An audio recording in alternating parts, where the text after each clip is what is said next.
বিংশ শতকের শ্রেষ্ঠ মুজাদ্দিদ আল্লামা সৈয়দ আবুদুল্লাহ মওদুদী রাহমাতুল্লাহ আলাইহি তিনি এক জায়গায় লিখেছেন, স্বৈরাচারীরা তার পতনের সমস্ত ছিদ্র বন্ধ করে, কিন্তু একটা ছিদ্র বন্ধ করতে পারে না, মনের ভুলে সেই ছিদ্রটা থেকেই যায়, যেই ছিদ্র দিয়ে আসলে তার পতনটা হবে। ক্ষমতায় গিয়ে মনে করে চিরকাল ক্ষমতায় থাকবো। ভারতের প্রধানমন্ত্রী পণ্ডিত জওয়াহরলাল নেহেরু রাঁচি পাগলাগারদে গিয়েছেন, মেন্টাল হসপিটাল। পাগলেরা নেহেরুকে দেখে আশ্চর্য হয়ে গেছে, এত সুন্দর মানুষ, মাথায় কিস্তি টুপি, গায়ে শেরওয়ানি, মুসলমানি ড্রেসই আলাদা, যদিও তিনি হিন্দু ছিলেন, পরেছেন মুসলমানি ড্রেস। শেরওয়ানি কাদের পোশাক? কাদের পোশাক? হাতে ছড়ি নিয়ে হাঁটা স্টাইল করে, সুন্দর পাজামা, সুন্দর টুপি, সুন্দর সাজসজ্জা করে, মুসলমানদের ড্রেস। এই ড্রেস পরে তিনি গিয়েছেন, সবসময় যে ড্রেস তিনি পরতেন। পাগলেরা জিজ্ঞেস করছে, তুমি কে গো? উনি বলছেন, আমারে চেনো নাই? আমি ভারতের প্রধানমন্ত্রী পণ্ডিত জওয়াহরলাল নেহেরু। পাগলেরা বলছে, ও সেই কথা। আমরাও যখন এই হসপিটালে আসছিলাম, এই তোমার মতো লম্বা লম্বা কথা আমরাও বলছি, থাকো আমাদের সাথে কিছুদিন, তোমার মাথাও ঠান্ডা হয়ে যাবে। ক্ষমতায় যারা থাকে, ক্ষমতার মোহে চতুর্দিকে অন্ধকার দেখে, মনে করে আমার পতন আর হবে না। কিন্তু তোমাকে বুঝিবে যে গোকুলে বাড়ি শেষে। গাড়ির চাকা সব সময় উপরে থাকে না, গাড়ির চাকা সব সময় উপরে থাকলে গাড়ি তো চলবেই না। গাড়ির চাকা ঘোরে বলেই তো গাড়ি চলে। সুতরাং এই উপরে তোমার চাকা উপরে এখন আছে বলে, তোমার দলের চাকা উপরে আছে বলে যারা মানুষের উপরে জুলুম করছো, আলেমদেরকে ধরতেছো, মুসল্লিদেরকে ধরে ধরে জেলে ঢুকাচ্ছ, সময় আসবে এমন ইন্দুরের গর্ত অপমানা পালাবার জন্য।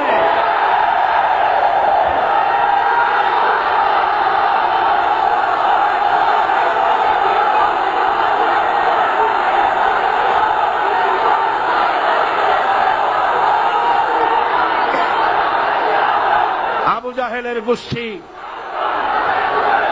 জাহেলের গোষ্ঠী মনে করেছে সোজা আঙ্গুলে ঘি যখন উঠল না, আঙ্গুল বাঁকা করতে হবে। শুরু হয়ে গেল অত্যাচার, শুরু হয়েছে না? হযরত সুমাইয়া রাদিয়াল্লাহু তাআলা আনহা কি নির্মম ভাবে, নিষ্ঠুর ভাবে তাকে শহীদ করা হলো।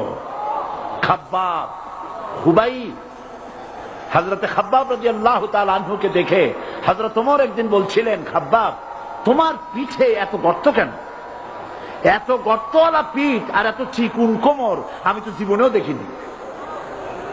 হযরত খাব্বাব বলেছেন, ওমর জানো না, ইসলাম কবুল করার অপরাধে, কালেমা পড়ার অপরাধে কাফির বেঈমানেরা আমাকে মারধর করেছে। যখন আমি তাদের মারে কালেমা ছাড়ি নাই, তখন আগুন জ্বালায়া আগুনের আংটার উপরে, আংটা আগুনের উপরে আমাকে ঠিক করে শোয়ায়া, আমি যেন নড়াচড়া করতে না পারি সেজন্য আমার বুকের উপরে পাথর চাপা দিয়ে রেখেছে। আগুনে গোশত পুড়ে পুড়ে আগুন ভিতরে ঢুকেছে, গায়ের রক্ত আর চর্বি গলে গলে পড়ে আগুনগুলো নিবেছে। ওই পিঠে যে গর্ত হয়েছে আজও পর্যন্ত সেই গর্ত মিটে যায় নাই। হযরত খাব্বাব রাদিয়াল্লাহু তাআলা আনহু বলছেন, বুখারী শরীফে হাদিসে ভাবে এসেছে, ওয়ান খাব্বাব বিনুল আরিফ রাদিয়াল্লাহু তাআলা আনহু আন্নাহু ক্বাল শাকাউনা ইলা রাসূলিল্লাহ সাল্লাল্লাহু আলাইহি ওয়াসাল্লাম ওয়া হুয়া মুতাওয়াসসাদুন বুরদাতুন লাহু ফি জিল্লিল কাবা। আমি গেলাম রাসূলুল্লাহর কাছে, যে দেখি হুজুর বাইতুল্লাহ শরীফের ছায়ায় আরাম ফরমাচ্ছেন। আমি কাছে গিয়ে বললাম, আলা তাস্তানসিরু লানা আলা তাদউ লানা ইয়া রাসূলুল্লাহ, হে রাসূল আপনি কি আমাদের জন্য দোয়া করবেন না? আপনি কি আমাদের জন্য আল্লাহর কাছে সাহায্য প্রার্থনা করবেন না? মার খেয়ে খেয়ে তো শেষ হয়ে গেলাম। শুনতেছেন আপনারা? আল্লাহর নবী উঠে বসলেন, বললেন, খাব্বাব শোনো, তোমাদের আগে যারা এই পৃথিবীতে এসেছিলেন দ্বীনের দাওয়াত দেওয়ার জন্য, সমকালীন রাষ্ট্র শক্তি তাদেরকে ধরত, ফায়ুখাজুর রাজুলু ফায়ুহফারু লাহু ফিল আরদ, তার জন্য তারে ধরে নিয়া মাটির মধ্যে গর্ত করত, ফায়ুজআলু ফিহা, এরপরে সেই গর্তের ভিতরে তাকে কোমর পর্যন্ত গেড়ে দিত।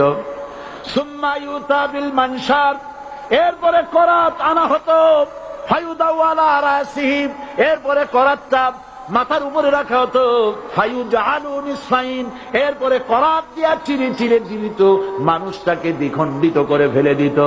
মা ইয়াসুদ্দুহু যালিকা আন দীনি, এত কষ্ট দেওয়ার পরেও, এত জুলুম করার পরেও দ্বীনের দায়ীদেরকে এক চুল পরিমাণ আল্লাহর রাস্তা থেকে তারা সরাই দিতে পারে নাই। ওয়াল্লাহি, ও খাব্বাব, আমি আমার আল্লাহর নামে কসম করি। মুসলমান কে কসম করতেছে? আল্লাহ রাসূল। আমি আমার আল্লাহর নামে কসম করি, ওয়াল্লাহি লা ইউতাম্মান্নাল্লাহু হাযাল আমর হাত্তা ইয়াসিরুর রাকিবু মিন সানা ইলা হাযরামাউত। সেদিন বেশি দূরে নয়, ইয়েমেনের রাজধানী সানা থেকে শুরু করে সৌদি আরবের হাযরামাউত পর্যন্ত হাজার হাজার মাইল, এই দীর্ঘ পথে যুবতী নারী তার সৌন্দর্যের পশ্চা নিয়া, আর ধনাঢ্য ব্যক্তিরা, সওদাগরেরা তাদের টাকা পয়সা নিয়া একাকে নিয়ে অথবা দলবদ্ধ ভাবে মানুষেরা যাতায়াত করবে। লা ইয়াখাফু ইল্লাল্লাহ, মানুষের মনের মধ্যে কোনো ভয় থাকবে না। এমন একটা সময় আসবে, ওয়ালাকিন্নাকুম তাস্তাজিলুন, অথচ তোমরা বড্ড তাড়াহুড়ো করছো। তাড়াহুড়ো করো না, অপেক্ষা করো, ধৈর্য ধরো, মার খাও, জেলে যাও, শহীদ হও, আল্লাহর রাজ কায়েম হবেই হবে।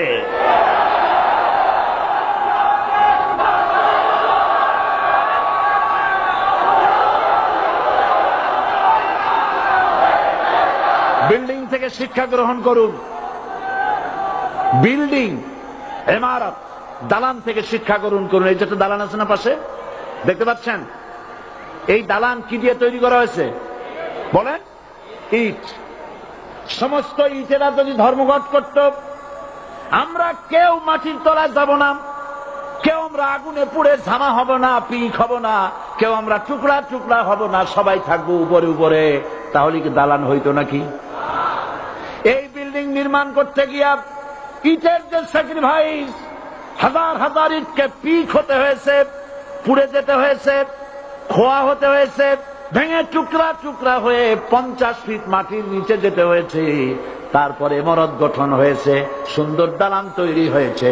যারা ইসলামী শাসন চান, আল্লাহর দ্বীনকে বিজয়ী দেখতে চান, তাদেরকে অসংখ্য মানুষকে পোড়াইটের মতো জেলখানায় পুড়ে পুড়ে মরতে হবে, অসংখ্য মানুষকে ফাঁসির কাস্তে ঝুলতে হবে, গায়ের রক্ত দিতে হবে, শহীদ হতে হবে, তারপরে ইসলামের ইমারতটা কায়েম হয়ে যাবে।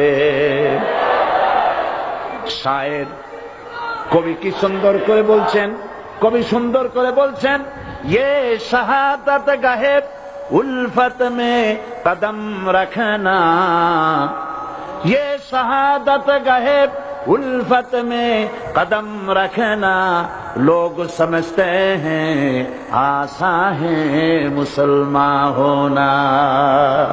মানুষেরা মনে করে মুসলমান হওয়া খুব সহজ জিনিস। না, মুসলমান হওয়ার অর্থ হলো শাহাদাতের ঈদগাহে শামিল হয়ে যাওয়া।